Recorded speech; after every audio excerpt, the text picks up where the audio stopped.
Artist that I stopped listening to as a Christian, part 2. Okay, first up we have The Weeknd. So at one of his concerts, The Weeknd had the word Satan flash across the screen, and it was real quick, but somebody got it on video, a couple people got it on video. I don't even think he said it was an accident, but there's no way it could have accidentally happened. In The Weeknd's music video, Starboy, make sure y'all go watch the video because this probably won't make sense. It was not him becoming a Christian or changing up his style. Pretty much the video was a perfect continuation of how he was discovered by Lucifer or the industry. Okay, next up we have NBA Youngboy. It's a nice industry that I chose to be a part of. In his song Return of Goldie, he was leaning back and chilling on a cross, basically mocking Jesus. In his song I'm a Demon, which is already a no-no, he's literally calling himself a demon, and he's saying that the girl is treating him just like a god. And y'all know that God is a jealous guy, so remember that. Next up we have Nicki Minaj. This one was really sad for me because if y'all been around me, y'all know I was a Nicki fan. Her music is already vulgar, and in her song Plain Jane, she says rap B-words gotta check in with the queen. I'm the alpha, the omega, everything in between. Y'all know that's wrong, right?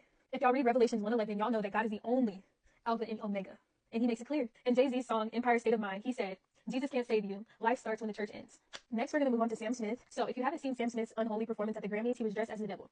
The song talked about infidelity and cheating, being unholy, and the way that he used the example of being unholy was a man cheating on his wife throughout the whole story. One lyric reads, "Mommy, don't know daddy's getting hot at the body shop doing something unholy." And so CBS then tweeted right before he performed that we are ready to worship. In response to him saying that he's getting ready for his performance, dressed up as the devil, singing about being unholy, but they're ready to worship. Worship what? Because God is not unholy, so I don't know what they're worshiping.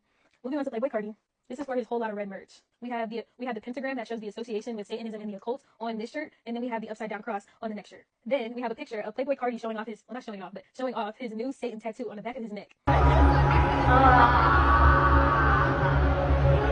It sounds like a demon is literally coming out of him. To me, it looks awkward too. Next, we're going to move on to Future. It's not that I was a huge Future fan, but Future says in his song, "Sip red, sing to the devil." And he says it a lot in the song too. And that's in the song Cinderella. So in his song Posted with Demons, he also said, before I get into that, why is the song called Posted with Demons? Why not Posted with Angels? Posted with Jesus. But just know, he said, you can worship the devil.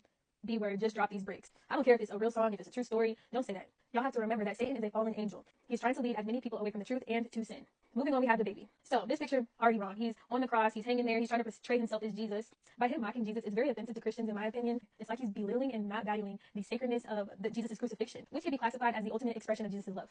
The baby also used to go by Baby Jesus, and he only changed it because it wasn't good for his image and it was too controversial. It wasn't because he felt convicted. In 2021, which is so recent to me, he said, "Back on my baby Jesus again."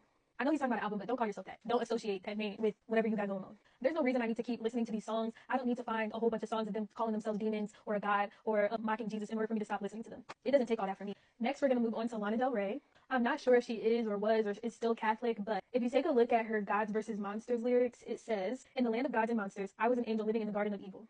In the land of gods and monsters, I was an angel looking to get effed hard like a groupie incognito posing as a real singer. God's dead. I said, baby, that's all right with me." I don't have to say too much. Y'all know that's wrong. So she did encourage her fans to do a little mass occult binding ritual on Donald Trump to get him out of office. Lana Del Rey then tweeted out a cryptic series of dates. Those dates are the waning crescent moon ritual dates. And so then a representative of Lana Del Rey, that the singer's Lana Del Rey's tweet was in reference to the occult rituals. So somebody confirmed it. And she basically confirmed it. Bye, y'all.